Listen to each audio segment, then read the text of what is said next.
G'day art adventurers, welcome back to my channel, or if you're new here, don't forget to take a moment to click subscribe and hit that notification bell.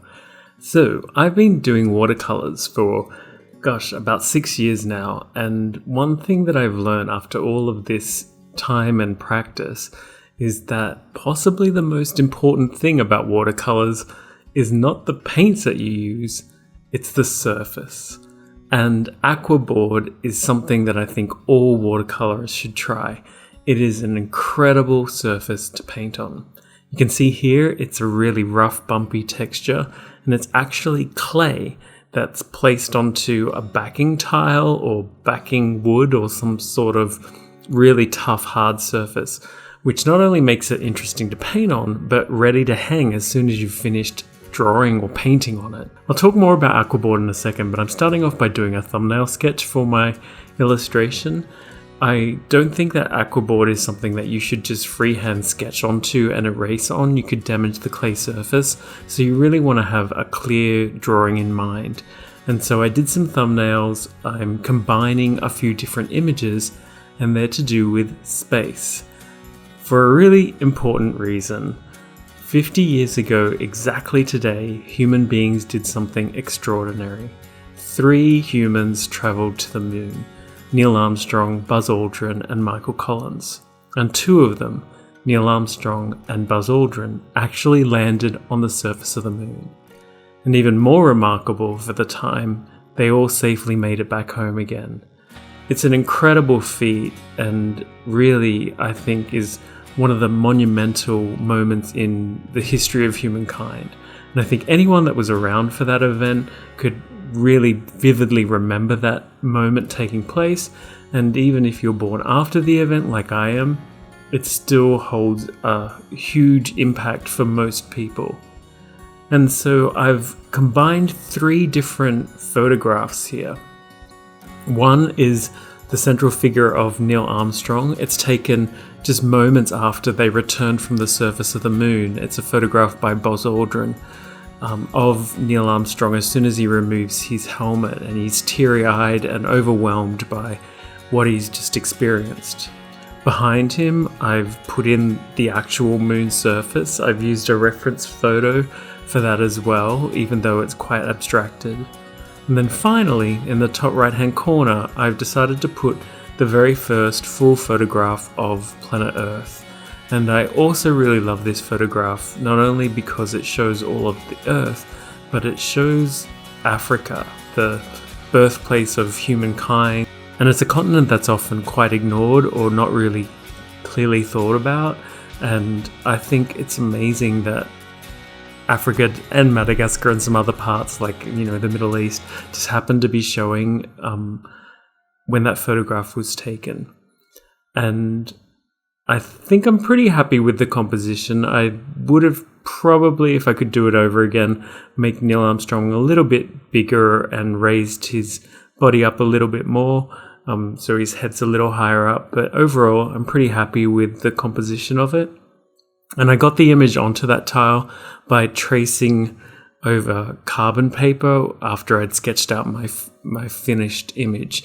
I didn't draw or sketch onto the Aquabord. Like I said, it's fragile and can be easily damaged. I'm also painting with my holbein paints in my holbein palette here. If you saw my last video, you probably would have expected me to use my new best ever watercolor palette. I did intend to use it, but I got a little bit nervous at the last minute because I had only painted on Aquabord once before.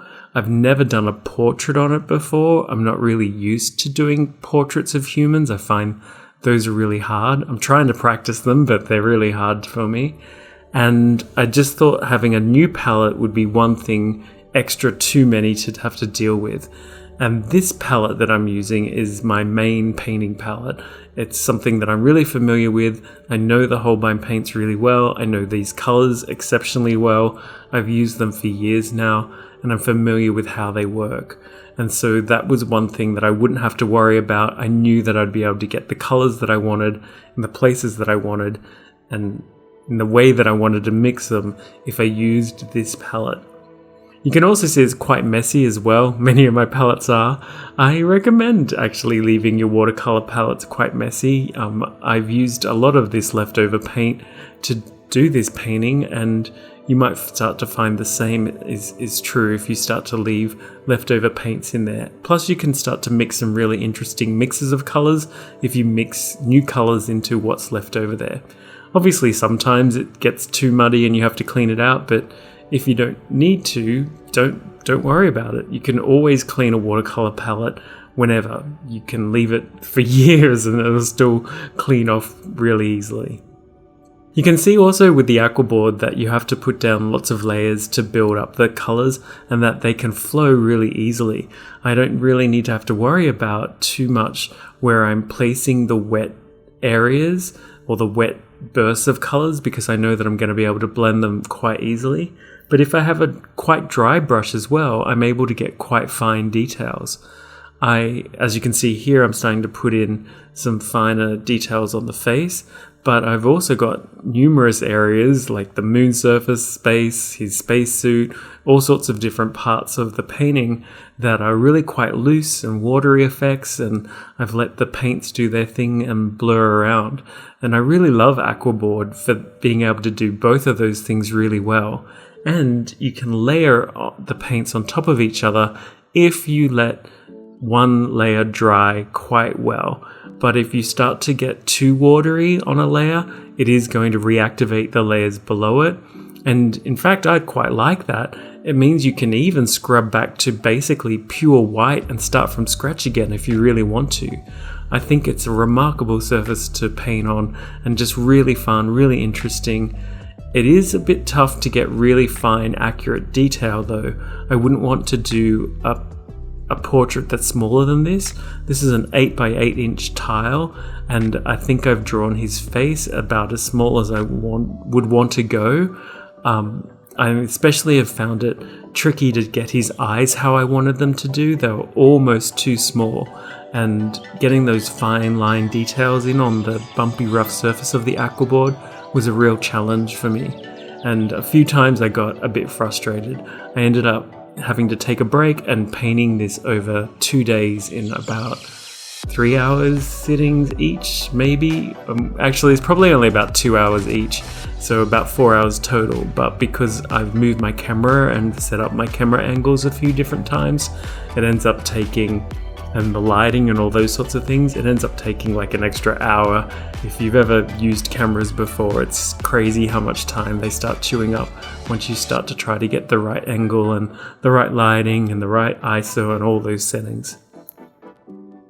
And so I'm doing this voiceover quite late on Friday night, trying to get this all done for Saturday, because that's the actual exact 50 years later anniversary of the moon landing. Of course, they left a few days earlier. It's a huge distance that they traveled. It's remarkable that they got to the moon safely, these three guys. And then they spent a day going down to the surface of the moon, and then they traveled back. The whole while that Neil Armstrong and Buzz Aldrin were on the surface of the moon, Michael Collins remained behind, orbiting the moon itself, and hoping that they would be able to survive and return safely. It's really crazy to think about the fact that, basically they were operating computers that were not even as strong as like a smart calculator that you'd use today in a math class, let alone our smartphones.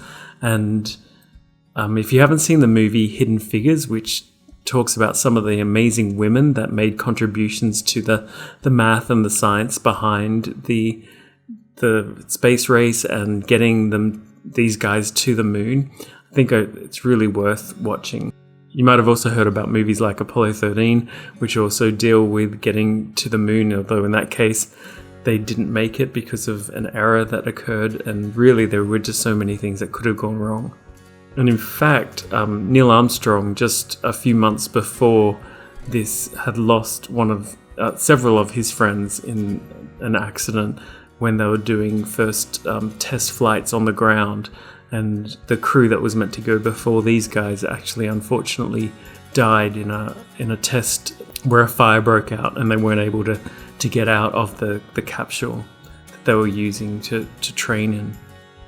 And so moving on to the painting of the Earth, I decided to do it in a quite loose and fast style. It could possibly relate to being a little bit sick of having painting so long on his face and having already spent so much time on this painting, and it was a really hot couple of days, and I think I just wanted to try and get it done. But I actually really also like the loose style that I was getting here, and I didn't want to distract too much from Neil Armstrong's face. I wanted that to be really the main thing that you're drawn to, and then also the Earth. And it's enough, I think, that there's just such a bright blue there to draw the eye to you. So I decided just to leave it kind of loose. And then the fun part of putting in the stars. For that, I've decided to use gouache. White watercolor paint just wouldn't be able to do the effect that I want to do it. Gouache is like an opaque watercolor medium, and you can use a toothbrush and just kind of scrape along a slightly damp toothbrush. I put too much water on at first, but if it's just a very slightly dampened toothbrush, you can then spray and get all these little explosions of white dots, which are perfect for star fields. I spent all this time on the space background, but then I got so carried away having fun putting on the stars that I didn't really need to have such a really good space background. I could have just put down a deep wash of Payne's Grey or something and then just put on the stars on top. But live and learn, and I'm really quite happy with the end effect anyway. Well, thank you so much for watching this painting, and don't forget again, if you haven't subscribed or clicked like or left a comment, I'd love to hear from you in the comments below. Especially if you're around when the moon landing took place, I'd love to hear your memory of it, or what your favorite planet in the solar system is. It's a tough one for me. Maybe I'm most attracted to Europa, which is a moon of Jupiter. It's possible that there are, well, quite likely actually, that there is flowing liquid oceans underneath ice there, and there could even be life. And so I'm really keen to learn more about that moon. And of course, Jupiter itself is a really cool planet. Well, thanks everyone for watching. Don't forget to create more, consume less, and I'll see you guys soon for another art adventure. Take care.